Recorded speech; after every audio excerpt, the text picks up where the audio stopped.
Hello and welcome to happy cinema.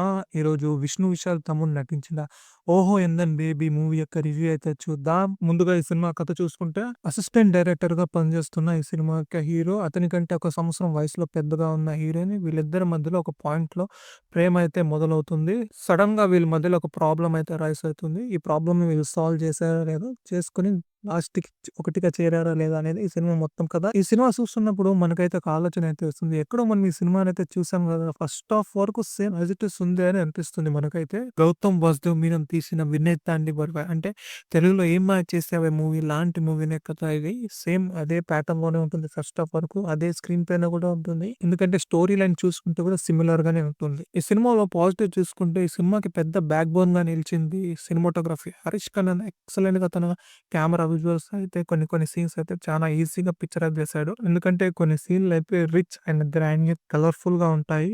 ఆ night ఎపిక్స్‌లో కొన్ని shots గాని, ఆ లైటింగ్ సెటప్ గాని భలే ఉంటాయి. ఆ సీన్ చాలా బ్యూటిఫుల్‌గా పిక్చరైజ్ చేశాడు. రెండోదొచ్చేసి ఈ సినిమాకి 'జెన్ మార్టిన్' కొట్టిన మ్యూజిక్ కూడా చాలా సూపర్‌గా ఉంటుంది.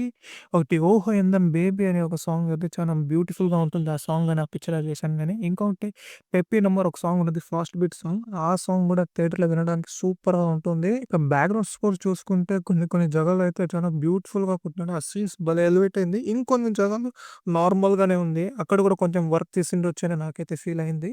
జనరల్‌గా ఏ మూవీ తీసుకోండి లాస్ట్‌కొచ్చేసరికి హీరో, హీరోయిన్ కలుస్తారు. లేకుంటే విడిపోతారు. ఈ సినిమా కూడా ఇదే ప్యాటర్న్‌నే ఫాలో చేసింది. కానీ కాస్త డిఫరెంట్ అయితే ఖచ్చితంగా చూపించింది. ఆ డిఫరెంట్ అనేది మీరు థియేటర్‌లోనే చూడండి. మీరు ఖచ్చితంగా థ్రిల్ అయితే ఫీల్ అవుతారు. ఇక పర్ఫార్మెన్స్ గురించి మాట్లాడుకుంటే, విష్ణు విశాల్ తమ్ముడికైతే ఇది ఫస్ట్ మూవీ. ఆయన డెబ్యూ హీరోలాగే నాకైతే కనపడలేదు. చాలా ఈజీగా చేసేసాడు తన రోల్‌నైతే తాను. ఎందుకంటే ఒక వ్యక్తి లైఫ్‌లో స్కూల్ లైఫ్ నుంచి ఒక ఉద్యోగం, ఒక మెచ్యూరిటీ వరకు వచ్చే స్టేజెస్ ఏంటుంది కదా! అక్కడి నుంచి మనం దాటుకు రావడానికి కావాల్సిన కష్టాలు గాని, అది ఎలా దాటుతాము, దానికి కావాల్సిన ఇంపార్టెన్స్ ఏంటనేది తన క్యారెక్టర్‌లో, పర్ఫార్మెన్స్‌లో అయితే చాలా బాగా చూపించాడు. అదే లెక్కనే హీరోయిన్ కూడా మిథిలా పాల్కర్ కూడా తన క్యారెక్టర్‌ని తాను ఫీల్ అయ్యి చేసినట్లుగా అయితే నాకైతే అనిపిస్తుంది. ఎందుకంటే ఆ క్యారెక్టర్ అంత బ్యూటిఫుల్‌గా తాను హ్యాండిల్ చేసినట్లు నేనైతే అనుకుంటా. ఒక ఇంపార్టెంట్ సీన్ ఏంటంటే, వీళ్ళిద్దరి మధ్యలో ఫస్ట్ టైమ్ కాన్ఫ్లిక్ట్ ఏర్పడి గొడవ పడే ఒక టైం అయితే వస్తుంది. హీరోయిన్ అయితే చాలా ఇంపార్టెంట్ టైమ్‌లో అయితే హీరోకి కాల్ చేశాడు. హీరో అయితే షూటింగ్ స్పాట్‌లో అయితే ఉంటాడు కాబట్టి కాల్ అయితే తీయలేడు. ఆ సీన్ అయితే వీళ్ళిద్దరు భలే పర్ఫార్మ్ చేశారు. యాక్చువల్లీ ఒక నిజమైన లవర్స్ ఎలా గొడవ పడతారో అలానే గొడవ పడ్డారు ఆ సీన్‌లో అయితే వీళ్ళు. విష్ణు విశాల్ కూడా ఈ సినిమాలో ఒక క్యామియో రోల్ అయితే కనబడతాడు. సపోర్టింగ్ రోల్స్‌లో చూసుకుంటే క్లైమాక్స్‌లో వచ్చే కొన్ని కామెడీ సీన్స్ కావాల్సిన మిష్కిన్ గాని, ఎడెన్ కింగ్స్లీ గాని వీళ్ళంతా చేసే కామెడీస్ అయితే చాలా హైలైట్‌గా ఉంటది. ఖచ్చితంగా మనమైతే కడుపుబ్బా నమ్ముతాము మనము. వీళ్ళందరూ వీళ్ళకిచ్చిన క్యారెక్టర్స్ వీళ్ళ రోల్‌నైతే బాగానే చేశారు. స్క్రీన్‌లో అయితే బాగానే కనబడింది. ఇవే ఈ సినిమాలో పాజిటివ్స్. ఇంకా ఈ సినిమాలో నెగెటివ్ మాట్లాడుకుంటే, ఈ సినిమాలో ఉండే ఫస్ట్ హాఫ్ అయితే రెగ్యులర్‌గా ఉండే రొమాంటిక్ డ్రామా మూవీ ఎలా ఉంటుందో అలానే ఎగ్జాక్ట్‌గా డిజైన్ చేశారు. అదే ప్యాటర్న్‌లోనే స్క్రీన్ ప్లే గాని, జోక్స్ గాని, కామెడీ సీన్స్ గాని చేశారు. నాకైతే ఈ సినిమా చూస్తున్నప్పుడు వచ్చేసి హెవీగా 'వినయ్ తాండి వర్మ' మూవీని ఇన్‌స్పైర్ చేశారా? లేకుంటే కాపీ కొట్టి తీశారో నాకైతే అర్థమే కాలేదు. హెవీలీ ఫస్ట్ హాఫ్ అయితే సేమ్ డిటోగా ఉంటుంది.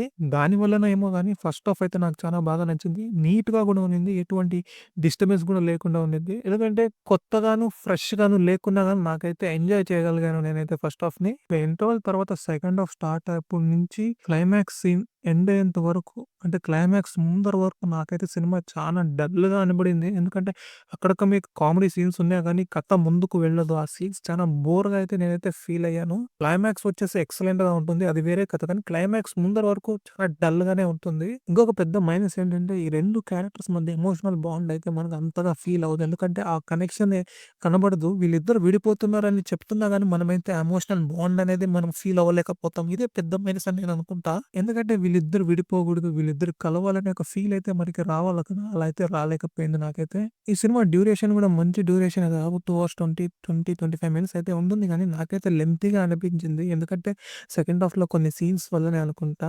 మేజర్‌గా అవే ఈ సినిమాలో డిసడ్వాంటేజ్. మీకు ఒకవేళ రొమాంటిక్ కామెడీ మూవీ నచ్చుతుందంటే ఖచ్చితంగా ఈ మూవీని అయితే ట్రై చేయండి. ఖచ్చితంగా మీరైతే ఎంజాయ్ అయితే ఫీల్ అవుతారు. ఎటువంటి ఫ్రెష్ కంటెంట్ లేకపోయినా గానీ, మనమైతే ఖచ్చితంగా ఎంజాయ్ అయితే అయితాము. బాగానే ఉంది. ఖచ్చితంగా ఒక డీసెంట్ వాచ్ మూవీ. ఒకసారి ఈ మూవీని అయితే ట్రై చేయొచ్చు.